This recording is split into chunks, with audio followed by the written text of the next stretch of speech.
जय मसीह की मित्रों, पवित्र धर्मशास्त्र में सुसमाचारों में एक बड़ा खास एक घटना को आज हम प्रभु यीशु मसीह के आश्चर्य कर्मों को देखने जा रहे हैं, समझने जा रहे हैं, फोकस करने जा रहे हैं कि हमारे लिए क्या संदेश है।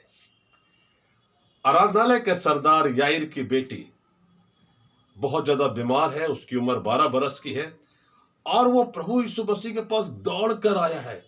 अपनी बेटी की जिंदगी के लिए वो निवेदन कर रहा है प्रभु से, प्रभु मेरे घर चलिए, मेरी बेटी बहुत बीमार है, वो मरने पर है। प्रभु ने कहा मैं तेरे साथ चलूंगा। बहुत बार प्रभु यीशु मसीह के पास लोग आते थे, लेकिन यहां प्रभु यीशु मसीह स्वयं जा रहे हैं। अर्थात खुदावंत प्रभु यीशु मसीह का दिल तरस से भरा हुआ है। यह उनका एक बहुत बड़ा गुण है। उनके जीवन में सहनशीलता है, प्रेम है और वो मानवता को, लोगों को दुखित नहीं देख सकते। और इसलिए वो जा रहे हैं याईर के घर में और मार्ग में एक और बड़ा आश्चर्यकर्म होता है कि एक स्त्री को 12 बरस से लहू बहने का रोग था। खुदावंद यीशु मसीह ने उसे भी चंगाई दी है। उसका विश्वास था कि यदि मैं प्रभु यीशु मसीह के वस्त्र के छोर को छू लूंगी तो मैं चंगाई को प्राप्त करूंगी, और वैसा ही हुआ। अचानक कुछ लोग आए और याईर से कहने लगे, गुरु को दुख मत दे, तेरी बेटी मर गई। परंतु प्रभु यीशु मसीह ने एक बहुत खास बात कही है, मत डर, केवल विश्वास रख, तेरी बेटी बच जाएगी। पहला संदेश, जो पहला फोकस करने की जरूरत है, वो है डरना नहीं है, विश्वास रखना है। यदि हमें अपनी जिंदगी में बचना है तो डरना नहीं है और विश्वास रखना है।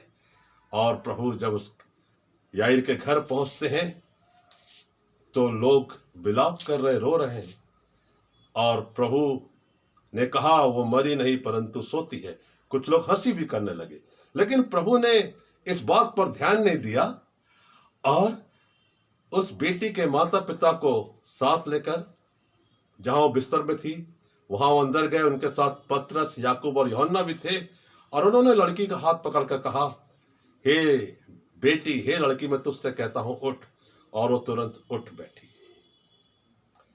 खुदावंद प्रभु यीशु मसीह जिसका भी हाथ पकड़ लेते हैं वो बीमारी से, तकलीफों से बाहर निकल आता है।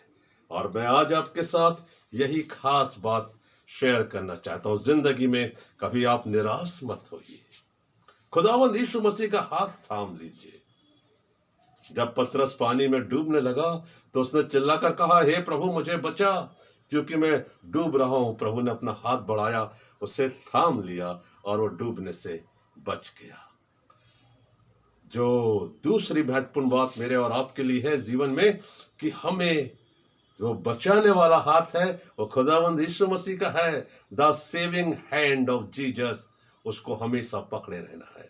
और जो लोग प्रभु यीशु मसीह का हाथ पकड़े रहते हैं वो विचलित नहीं होते, गलत रास्ते पर नहीं जाते, वो वचन को थामे रहते हैं, क्योंकि खुदावंद प्रभु यीशु मसीह स्वयं शब्द हैं, वही वचन है और वचन को पूरा करने वाला है।